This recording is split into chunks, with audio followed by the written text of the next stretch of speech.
Hello student, good morning, सत श्री अकाल। बच्चों, आज हम करंट इलेक्ट्रिसिटी का लेक्चर नंबर 2 पढ़ाने जा रहे हैं। बच्चों, फील करिए फिजिक्स को और फोड़ दीजिए फिजिक्स को और नरेंद्र सर के साथ में फिजिक्स को पढ़िए। ठीक है बच्चों, आज हम जो बताने जा रहे हैं वो टॉपिक्स है रिलेशन बिटवीन, यहां पर ये टॉपिक्स का नाम है current electricity, current electricity lecture number 2। Current electricity आपका ये लेक्चर नंबर 2 आपका दिया गया है। ठीक है बच्चों, तो इसमें हम बताएंगे, पहला जो पॉइंट है रिलेशन बिटवीन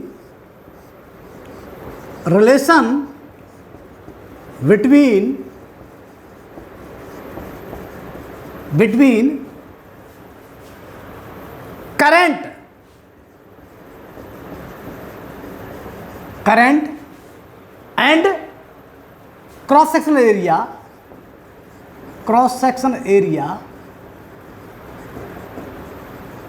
और velocity, cross section area A and velocity of the particle and velocity of charge particle and velocity of particle and velocity of particle, velocity of particle, particle मतलब चार्ज पार्टिकल, वेलोसिटी में charge particle,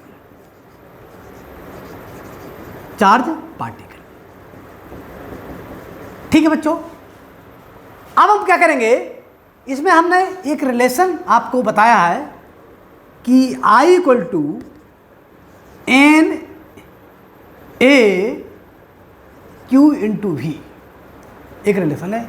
इसमें क्या है, current में और velocity of the charge particle, उसके बीच में रिलेशन फाइंड आउट करना है। ये रिलेशन ऑलरेडी आपका गिवन है, एन ए क्यू भी। इसको चाहो ऐसे भी लिख सकते हैं, ए भी और एन क्यू। यहां पर क्या है, N number of electron, number of charge particle per unit volume, और दूसरा हमारा क्या है, एन और क्यू हमारा charge, A area of cross section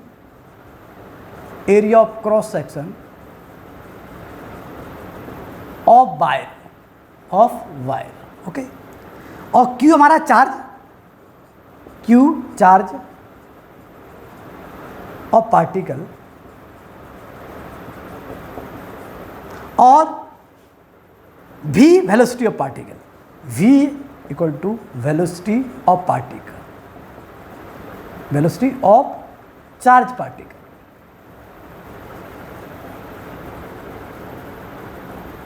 ठीक बच्चों, ये हमारा दिया गया है।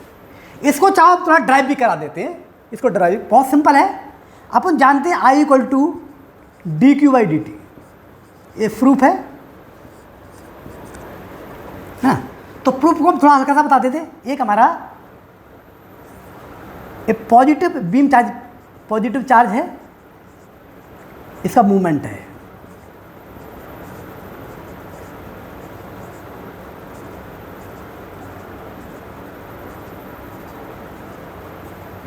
Beam of charge particle. ये क्या है, बीम ऑफ चार्ज पार्टिकल,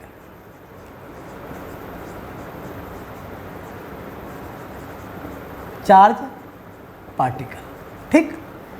अब बीम ऑफ चार्ज पार्टिकल है तो इसकी जो चार्ज फ्लो कर रहा है, तो हम एक एलिमेंटल अपन उसका एलिमेंटल अपन एक कि वायर का अपन एलिमेंट कंसिडर करें, है ना, जिसमें N number of electron per unit volume दिया है और लेंथ हमारी एक्स है। तो क्यू को क्या लिखेंगे, यहाँ लिखे डी, एक Q D Q by D T है ना। तो एन ए एक चार्ज पार्टिकल पर चार्ज और एन हमारा number of electron per unit volume है। तो क्या करेंगे, आपका एन ए एक्स और क्यू इंटू डी टी, इस तरीके से अपने मान लिया N A Q X Q, मतलब ए एक्स वॉल्यूम है क्योंकि अपने इसका एक एलिमेंट अपने एक हमारा एलिमेंट हमने कंसीडर किया, उसकी लेंथ हमारी एक्स है और ये हमारा क्रॉस सेक्शनल एरिया है। तो क्या निकलेगा, इट बिकम एन कांस्टेंट है, ए कांस्टेंट है और क्यू भी कांस्टेंट है। तो क्या निकलेगा, N A Q D X by D T. तो देयरफॉर ये निकलेगा एन ए क्यू वी। ये हमारा आपका रिलेशन निकल गया। ये रिलेशन ऑलरेडी आपका यहाँ पर जो लिखा है ये हमने आपको ऑलरेडी लिख दिया है, प्रूव कर दिया। ठीक है बच्चों, अब प्रूव करने के बाद में हम इसको आगे हम इसको थोड़ा सा ये हमने पूरी आपको एक्सप्लेन कर दी, इसके बारे इस फॉर्मूले के बारे में अगेन थोड़ा सा अप्लाई करते हैं, अगेन थोड़ा सा अपन एप्लीकेशन करते हैं, है ना।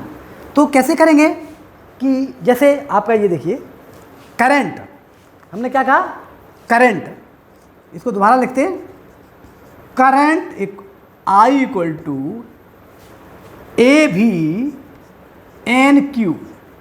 ए और भी क्या है, ए मतलब cross sectional area, V velocity of charge particle, भी the velocity of the charge particle. ठीक, तो आप इसको देखें कंसीडर कि एक हमारा कोई इस तरह से एक सिलेंड्रिकल मान लीजिए, इसका क्रॉस सेक्शनल एरिया अलग है नहीं, इसका एरिया कितना A1 है ना, और इसका एरिया हमारा A2 है। तो इसका मतलब क्या है कि अगर करंट इसे पास कर रहा है तो करंट ये पास कर रहा है, जितना करंट यहाँ पर निकल रहा है, current is the independent of the area होता है। हमने पहले लेक्चर में बता दिया था, current is the independent of the area. तो यहाँ पर A1 है, B1 A2 है। तो अपन देखेंगे यहाँ पर अपन देख सकते हैं A1 V1 equal to A2 V2 है, क्योंकि I1 इक्वल टू I2 है। I1 जितना यहाँ से पास कर रहा है उतना यहाँ पर निकलेगा, है ना। तो I1 इक्वल टू I2 है, तो A1 V1 equal to A2 V2 है, A1 V1 equal to A2 V2 है ना, क्योंकि ये हमारा I1 इक्वल टू यहाँ पर लिख देंगे I1 इक्वल टू I2 और लिख देते हैं। तो A1 V1 equal to A2 भी, और N क्यू हमारा कांस्टेंट है, चार्ज फ्लो कर रहा है, वो नंबर पर यूनिट वॉल्यूम को दे रहे हैं, है ना। तो हमारा वो कितना है, ये हमारा आपका इस पर चार्ज आया है। तो A1 V1 equal to A2 V2 ये आपके हमने एक्सप्लेन कर दिया। करंट की डायरेक्शन ये है, तो करंट हमारा इस तरीके से जा रहा है, इस तरीके से निकलेगा, ये हमने आपको एक्सप्लेन कर दिया। आगे बच्चों ये हमने रिलेशन, बहुत इंपॉर्टेंट रिलेशन है, इसको आप याद रखना है।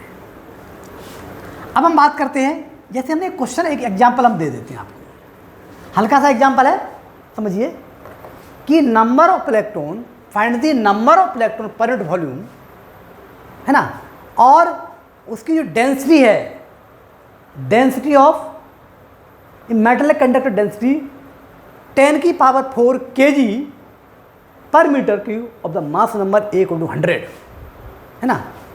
तो ईच एटम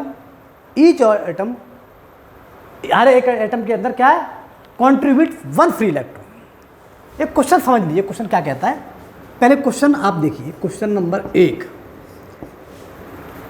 एक्सप्लेन कर देता हूं, डिक्टेट नहीं कराता हूं, डिक्टेट में थोड़ा टाइम फ्री हो जाता है, समझ लीजिए आप, है ना। थोड़ा सा लिख दूंगा कि कैलकुलेट, ऐसे लिखते हैं कैलकुलेट, क्या लिख देते हैं, calculate number of calculate number of electron per unit volume,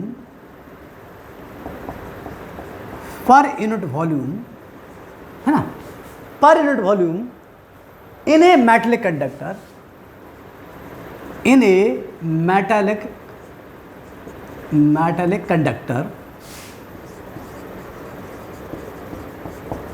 metallic conductor, है ना, ऑफ डेंसिटी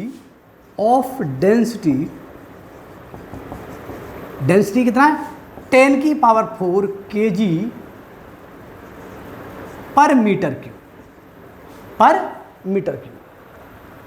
मास नंबर क्या कर दिया, मास नंबर हमारा, मास नंबर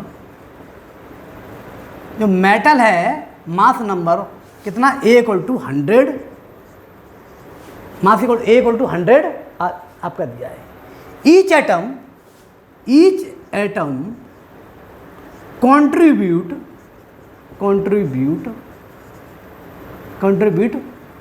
1 इलेक्ट्रॉन। ओके, तो क्वेश्चन को समझिए, number of electron per unit volume निकालना है। ठीक, डेंसिटी हमारा इतना गिवन है,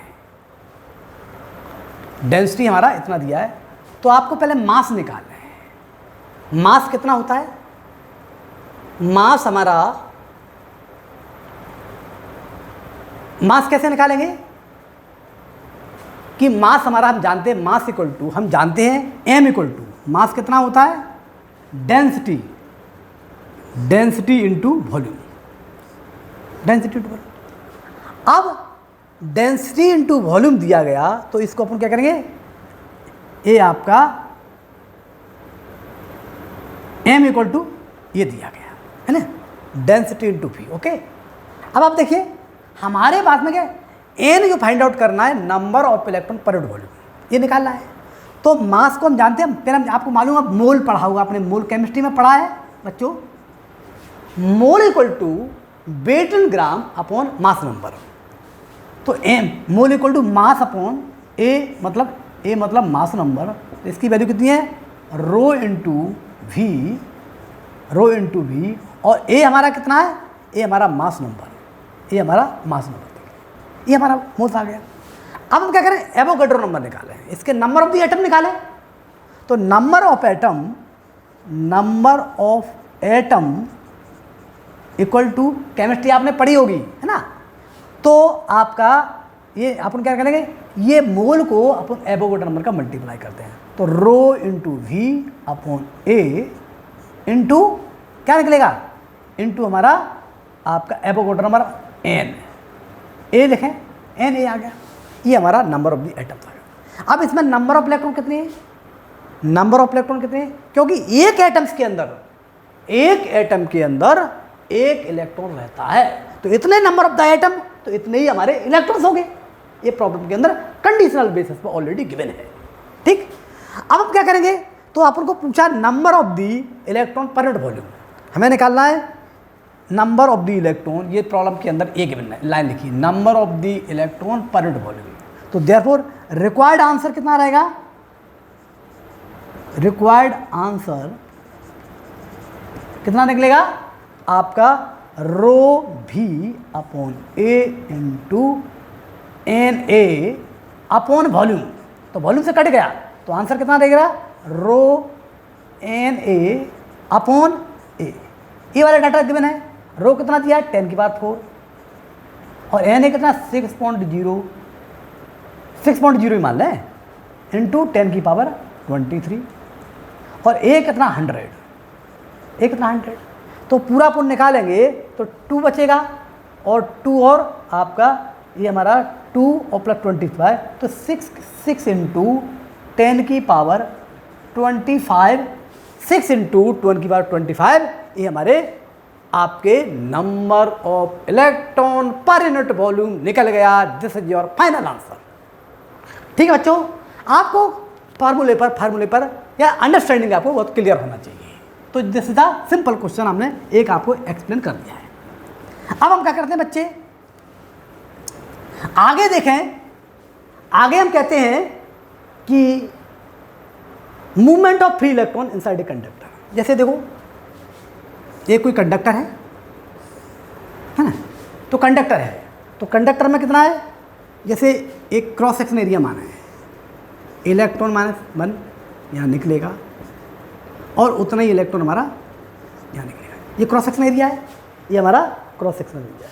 ठीक, तो आपकी इलेक्ट्रॉन क्या है, ये हमारा इलेक्ट्रॉन है, यहाँ पर है, यहाँ पर है। तो कंडक्टर के अंदर अपन का नेट करंट हमारा 0 होता है, कंडक्टर के अंदर नेट करंट हमारा बच्चों 0 होता है।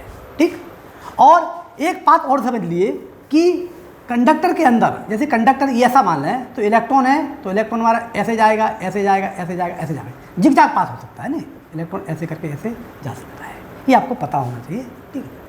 और ये देखिए कि कोई भी मेटल्स के अंदर, कंडक्टर के अंदर जो इलेक्ट्रॉन की स्पीड होती है ना, वो कितनी 10 की पावर 6 होती है, कितनी होती है 10 की पावर 6 होती है, ये थोड़ा सा आपको याद रख लेना है ना।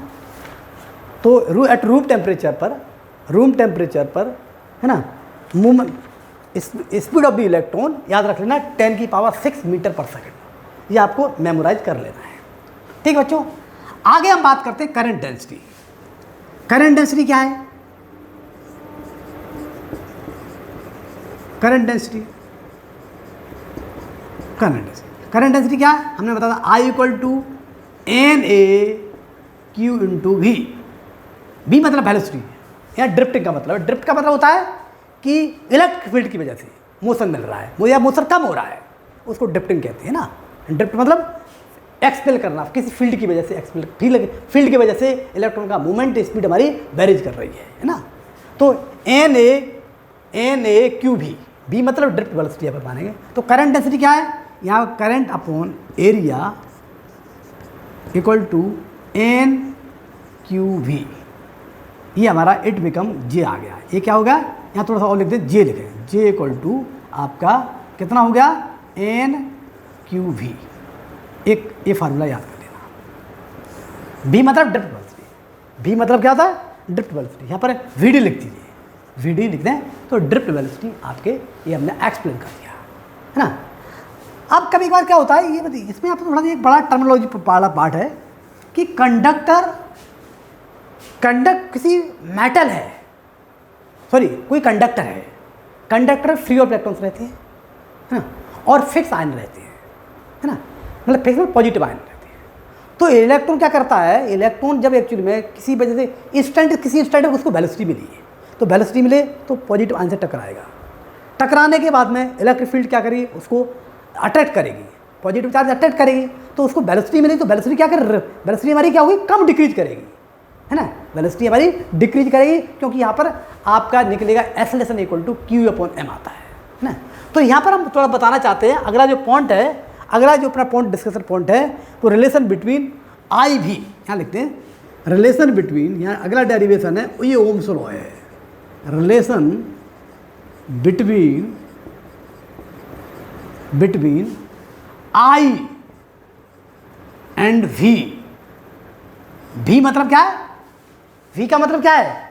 V का मतलब है आपका ओम्स लॉ में जो बताते हैं, ओम्स लॉ में मतलब V का मतलब पोटेंशियल, नहीं ओम्स लॉ फिर बता रहे हैं। तो relation between I and V, तो पहले अपन देखते हैं कि अगर जैसे ये देखिए, अगर ये फिक्स पॉजिटिव चार्ज है, अब इसमें इलेक्ट्रॉन है, इलेक्ट्रॉन मतलब मान लो इलेक्ट्रॉन यहाँ से आया, इलेक्ट्रॉन को यहाँ पर मूवमेंट ऐसे मिला और टकरा के आया, तो यहाँ पर दूसरा हमारा पॉजिटिव चार्ज है, तो इसको इस तरीके से करेगा है ना, पर ये पॉजिटिव इधर है तो इसे ऐसे करेगा, इस तरीके से चलता रहता है, ये जिगजाग पाथ होता है, एक हमारा ये जिगजाग पाथ होता है ना। ये इलेक्ट्रॉन का इस तरीके से, फ्री इलेक्ट्रॉन एक्चुअल में किसी चीज़ से टकराते हैं और टकराने के बाद उसको वेलोसिटी आपने कम ज़्यादा होती रहती है, तो इसकी एवरेज वेलोसिटी निकालेंगे इस पार्टिकल की, क्योंकि यहाँ से यहाँ तक डिस्टेंस, यहाँ से यहाँ तक का इसकी वेलोसिटी एवरेज निकालेंगे तो हमारा क्या होगा, ये आपकी एवरेज वेलोसिटी जो निकलती है उसको ड्रिफ्ट वेलोसिटी कहते हैं। ओके, ड्रिफ्ट की वजह से है ना, तो क्योंकि हमने पहले बता दें इलेक्ट्रिक फील्ड की वजह से, मैंने क्या बोला, इलेक्ट्रिक फील्ड की वजह से। तो इलेक्ट्रिक फील्ड की वजह से अब देखिए, हम जानते हैं कि इलेक्ट्रॉन का जो चार्ज ए पर जो चार्ज है, A = we know that A = QE, कितना QE या -E/m, ये हमारा एक्सेलरेशन है ना, मतलब इसमें वेक्टर क्वांटिटी है, या इसके क्या अलोंग हो सकता है, इसके अलोंग हो सकता है, एक्सेलरेशन हमारा ये आपका डायरेक्शनली अपन दे दें, किसी भी डायरेक्शन में अपन किसी इलेक्ट्रॉन का एक जगह ले सकते हैं, यहाँ ले सकते हैं, यहाँ ले सकते हैं, यहाँ ले सकते हैं। अब A = हम जानते हैं A = -E/m है ना, और ये पहला पॉइंट है, और दूसरा हमने करंट आपको बताया था I = NA/Q/V, या ई टू वी, क्या करेंगे, ई इंटू वी मान लें, क्योंकि यह चार्ज हमारा इलेक्ट्रॉन ले रहे हैं तो ई इंटू वी, या करंट इलेक्ट्रॉन की वजह से अपन ले रहे हैं। ठीक है बच्चों, अब हम क्या करेंगे, तो अब ये है एक ई अपॉन एम, और आई ये हमारी पहली इक्वेशन है और ये हमारी सेकंड इक्वेशन है। ठीक, ये फर्स्ट इक्वेशन, ये सेकंड इक्वेशन है। अब देखेंगे, हम जानते हैं delta V equal to delta V vector equal to A into delta T, A into delta T, A into delta कितना होगा, minus E M into T delta T, क्या लग रहा है आपका डेल्टा टी, जो टाइम लग रहा है। ठीक है, अब हम क्या करेंगे, यहाँ पर भी कितना है, V vector minus U vector minus E M into T, ये आपका फार्मूला बन गया, बन गया। इस रिजल्ट को हमने यूज करा है, V equal to U plus A T, vector form में यूज कर लिया। क्या किया, वेक्टर फॉर्म में हमने इसको यूज कर लिया। ठीक, अब देखें, ये एक चार्ज पार्टिकल की है। अब हम क्या निकालेंगे, ये फार्मूला बच्चों याद कर लें। अब मैं इसको रब कर दूं। ठीक, रब करने के बाद में आप यहाँ पर देखिए बच्चों, क्या निकालेंगे हम निकालेंगे, हमारे पास में क्या हो गया, हमारे पास में हुआ एवरेजिंग। एवरेज का मतलब बहुत सारे इलेक्ट्रॉन्स है, नहीं, नाउ एवरेजिंग, यहां लिख सकते हो, now averaging all electron, now averaging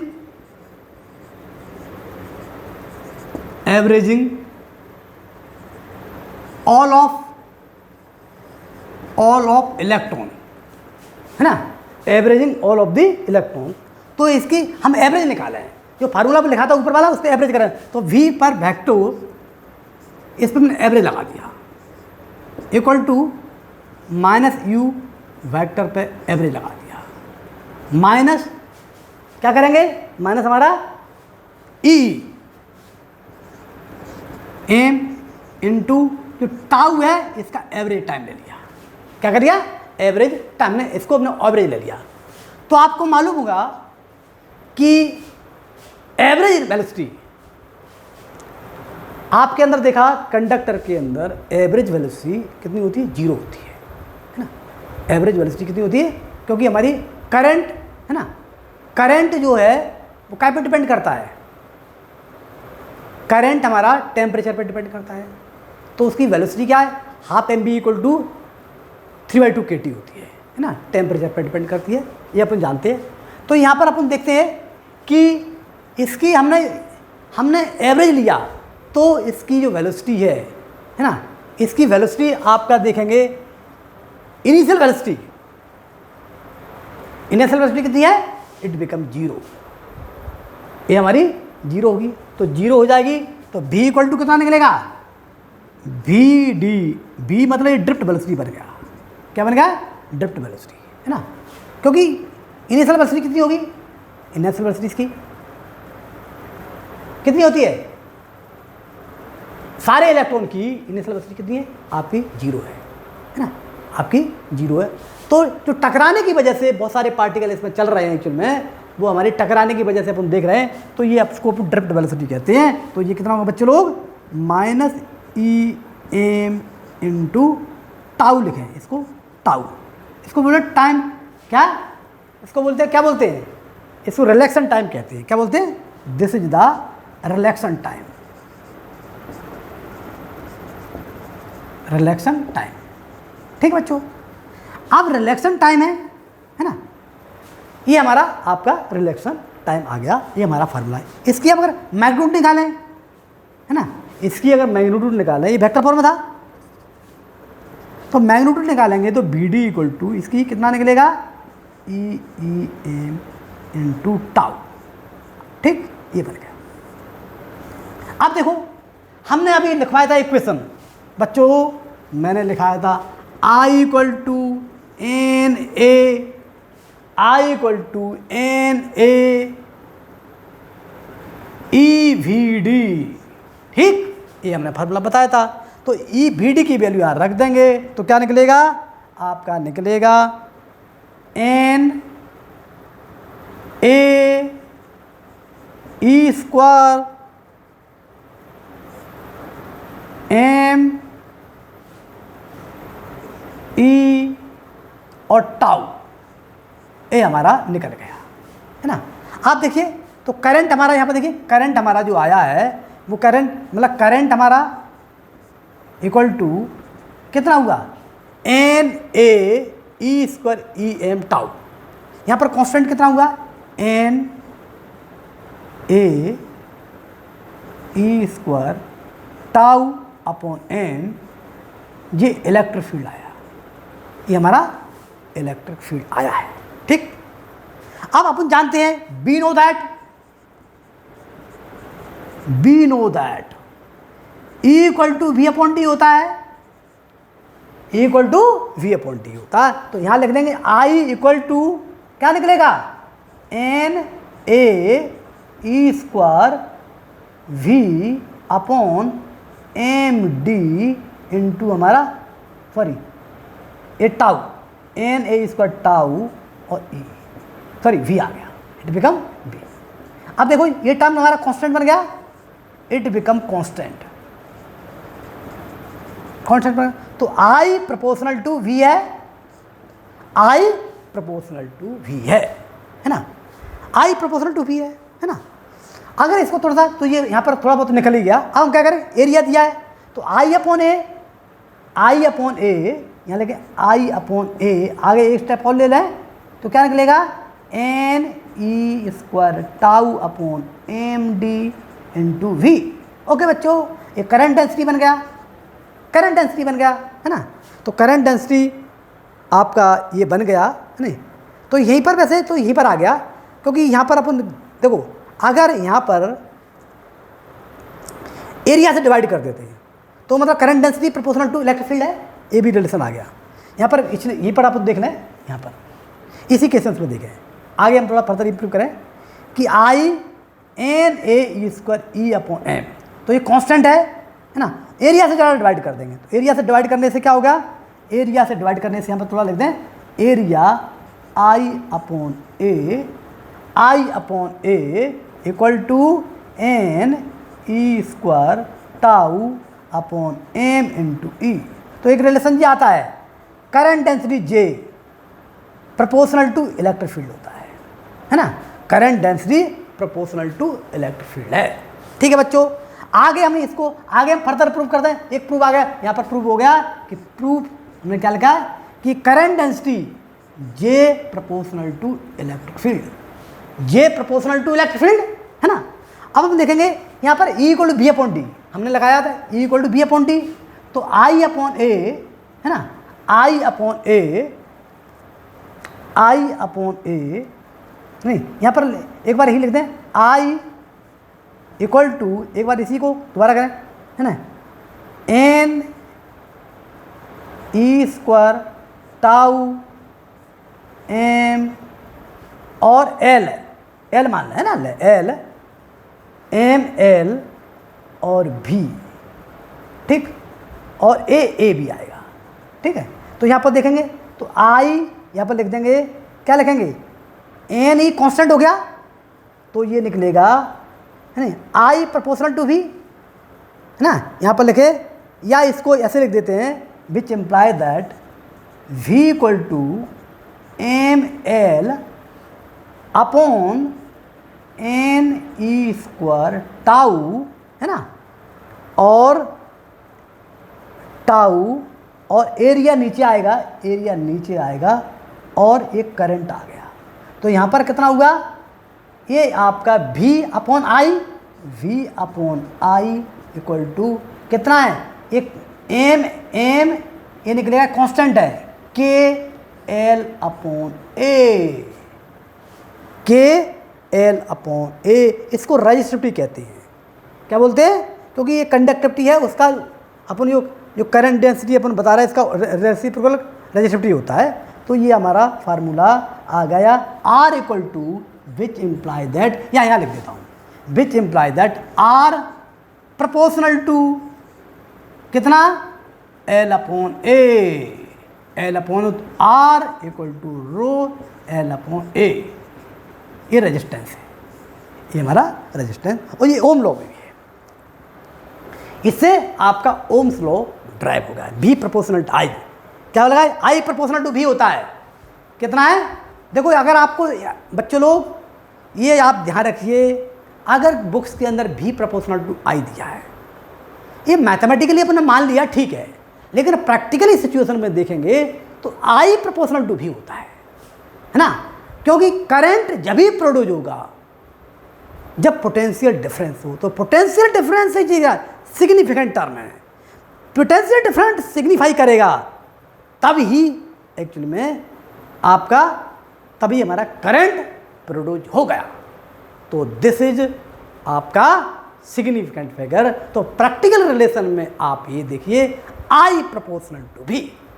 ठीक है बच्चों, अगले लेक्चर के अंदर हम ओम्स लॉ के कुछ प्रॉब्लम कराएंगे और रिलेशन बताएंगे कि टेम्परेचर पे इसका क्या रिलेशन है, ये अगला लेक्चर में होगा। तो बच्चों आज अपने जितना पढ़ाया उसको समझ लीजिए, ये बहुत इंपॉर्टेंट, क्योंकि ये हमारा थ्योरेटिकली भी और न्यूमेरिकल की बेसिस पर इम्पॉर्टेंट टॉपिक्स था।